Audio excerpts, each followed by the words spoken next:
Again, I think I should, on the same subject, I would like to tell you that after my American tour, I went to Canada.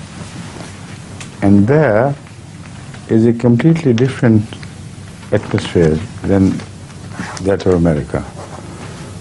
The Canadian people, because they are placed next door to a very great world power, try to maintain their own identity independently. And they do it very strongly.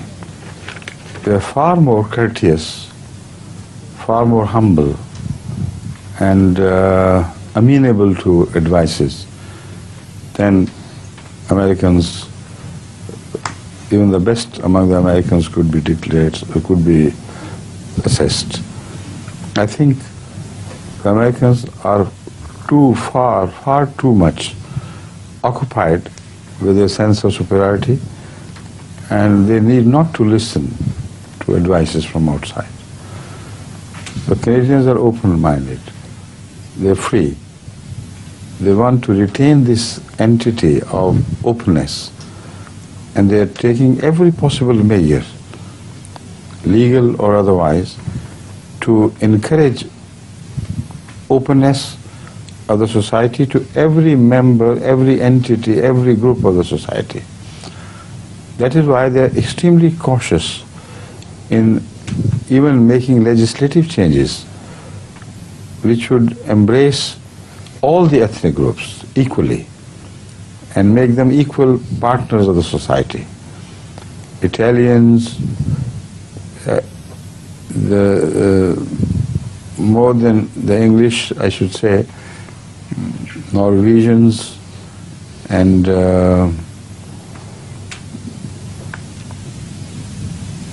all other European countries are represented, in fact, in small groups.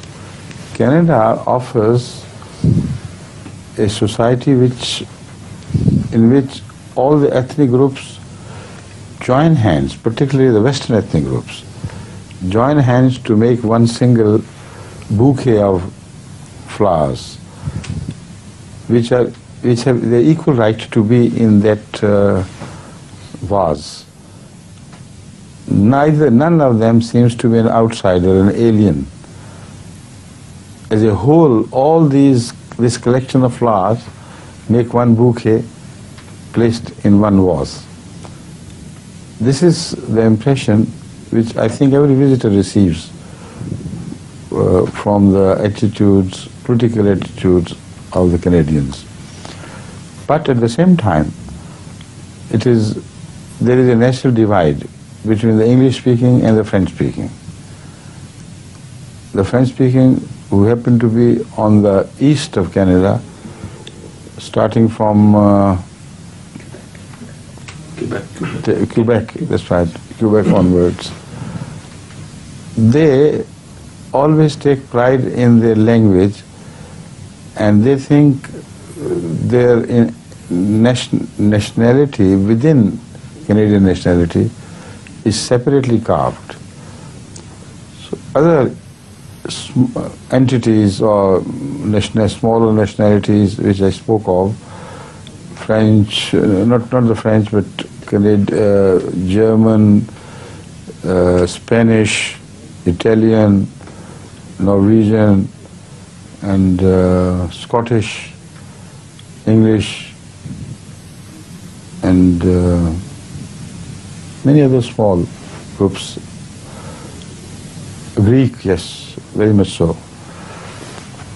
They are all ethnic groups which make the whole of America, the whole of Canada as a whole.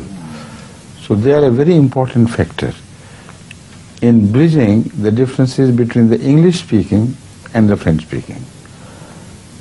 So they happen to be in the middle, and they have no prejudices. I have not noticed any prejudice of the Greek against the Italian or the Italian against the Greek. They know that their survival depends on their unity. So Pakistanis, particularly the Ahmadis, are welcome by this group, and they are also made a part. and as a whole they create a very healthy influence on the lifestyle of Canadians. So I believe, because they are also well treated by the political mind of Canada, to the extent that they can rise to any position, becoming ministers, central ministers, etc., etc. So I think this aspect of Canadian policy of bringing all its citizens into one single whole, particularly by paying respect to small foreign groups who have become Canadian but who also retain their languages.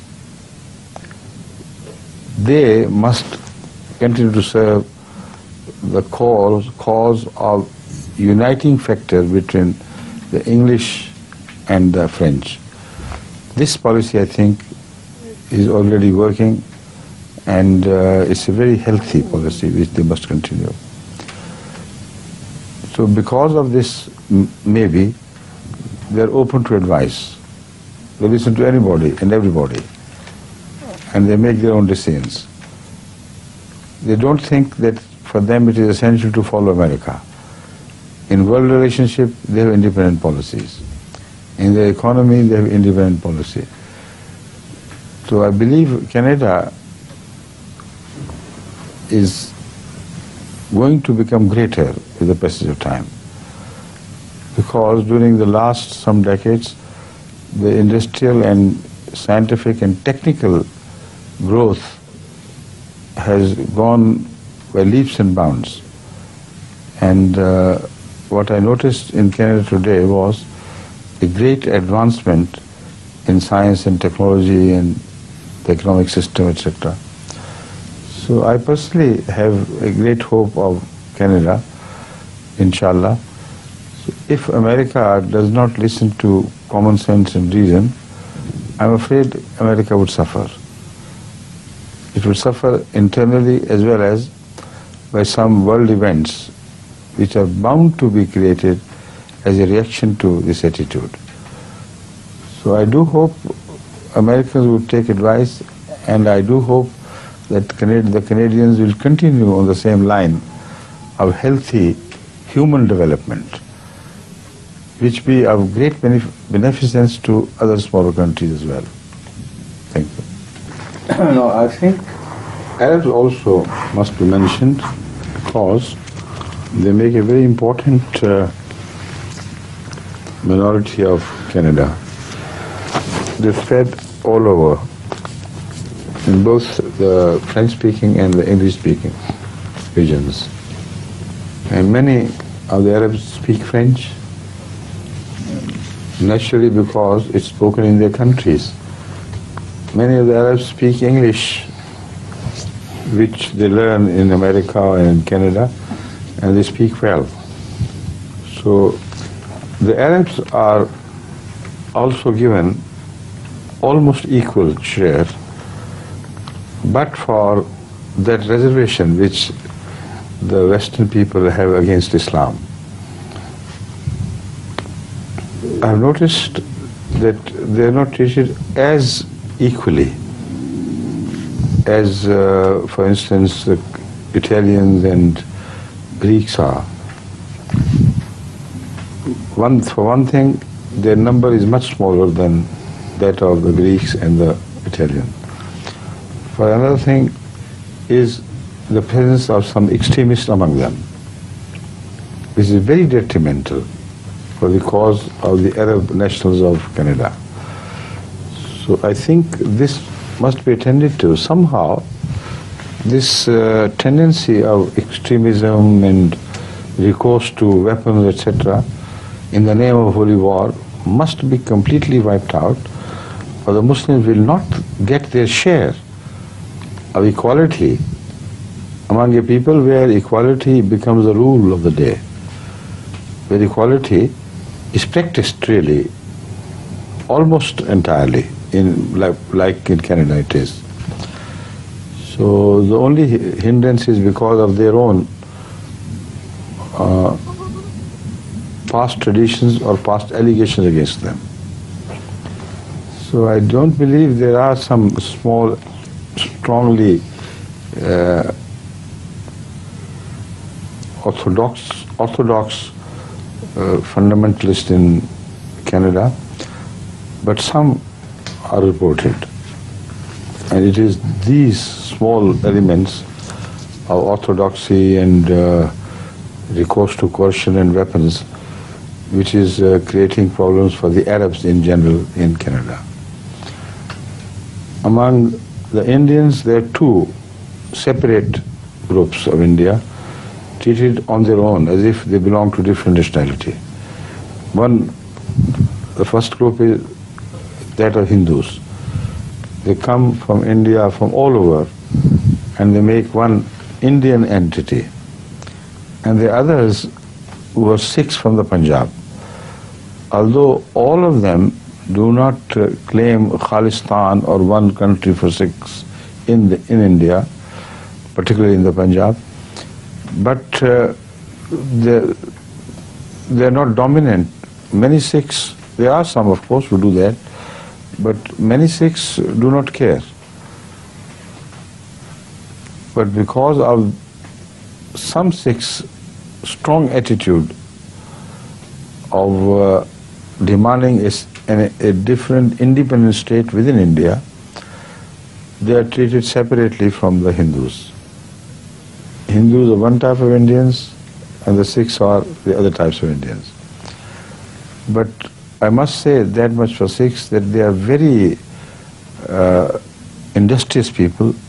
They work very hard, and wherever they go and live in larger numbers, they support each other in economy. The result is that the Sikh community in Canada is economically very healthy and mostly rich people. Some of them have begun to shave their beards, but most Sikhs in Canada still retain their beards and all their style. So Arabs, Sikhs and Indians, I think I haven't left out any others, have I? Yes.